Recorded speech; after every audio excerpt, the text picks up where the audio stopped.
Welcome citizens in this video about making replica of DeLisle silenced carabine. It will be made in same way as original gun by modification of Lee Enfield Mark III rifle. This one is replica made by DeLisle company from real wood and zinc alloy. Its moving parts was damaged and inoperable.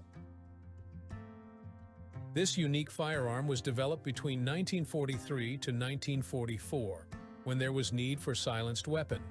William G. DeLisle and Sir Malcolm Campbell started modifying Lee Enfield rifles from 303 rifle round to 45 pistol round. They mixed leftover parts from other guns with homemade parts to create most silent long firearm for a long time. Development was stopped with approximately 100 pieces made because in 1944 there was no longer need for such specific weapon. And now let's begin construction. I used table leg for silencer. Diameter was too big, so I had to change it a bit. Now I have correct silencer and small table leg as a bonus.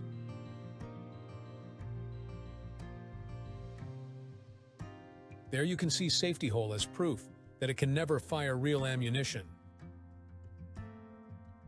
This short barrel was originally used from Thompson submachine gun, but I used something else. Leg from floor lamp from IKEA. Then I saw down half of main body. It hurt, even that it was not real gun.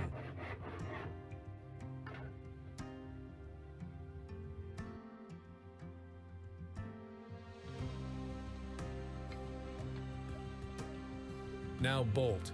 It now have to operate 45 pistol cartridge. That is much shorter than original 303 round. Whole bolt needed to be shortened. Luckily, it gave me opportunity to get rid of broken parts and repurpose it to work again. Some minor changes had to be made, and now it works better as new.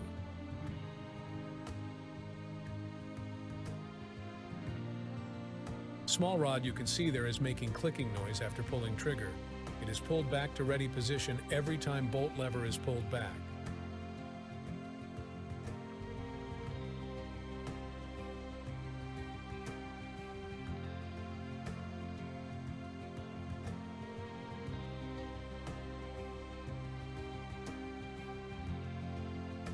There you can see imitation of hammer in position ready to fire.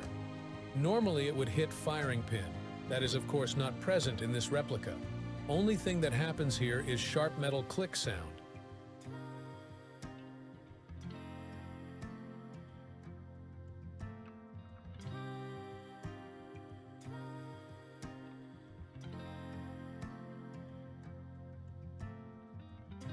Now, front part of stock should be made of two separate pieces. I managed to make it from one original piece, only widened front section to get into correct size of foregrip. This way the carabine will be much more tougher. For filling gaps I made mixture of diluted glue and fine sawdust from grinding this same wood. Reason is that it will react in similar way with mordant coloring. Also, how wood will get older and thus darker, filled part will get old alike. It acts almost like putty, but with some extra abilities.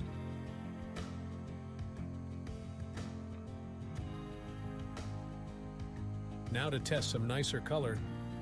There is not much references and each is different, but in most cases this dark chestnut color was most pleasant to me.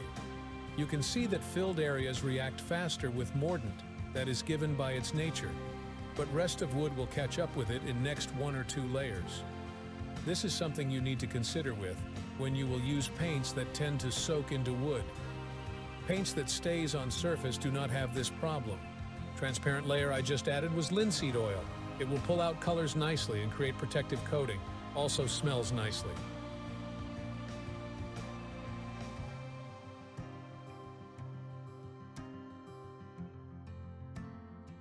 In this place was originally detachable magazine for 10 rifle rounds. Now it needs to be closed by magazine lid with integrated shaft for guiding smaller pistol magazine.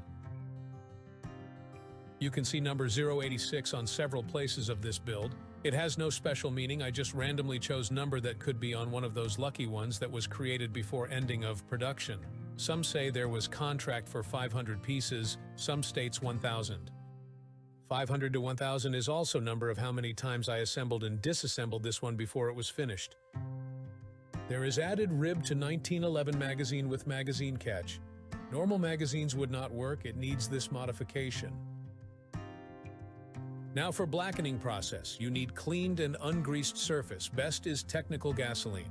Then apply this blackening agent. Blue one that I like to use creates dark gray to black matte surface.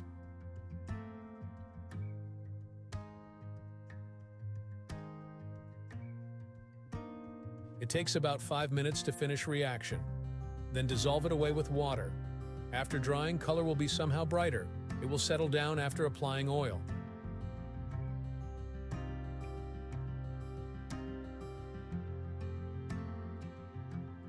As you can see, everything now operates smoothly.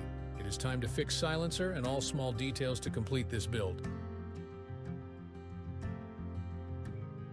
There was one fine detail on bolt lever I could not make because of zinc alloy it is made from. Small piece of rubber or wood was inserted to lever. This way, sound of clicking of lever to body was muffled. But this modification was only on some models.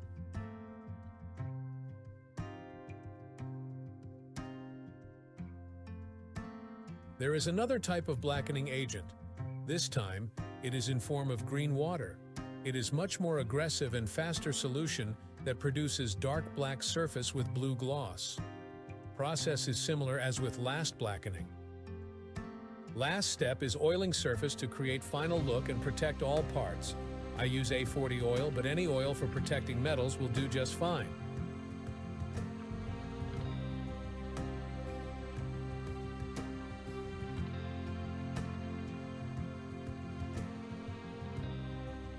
Thank you very much for watching, and see you soon, citizens.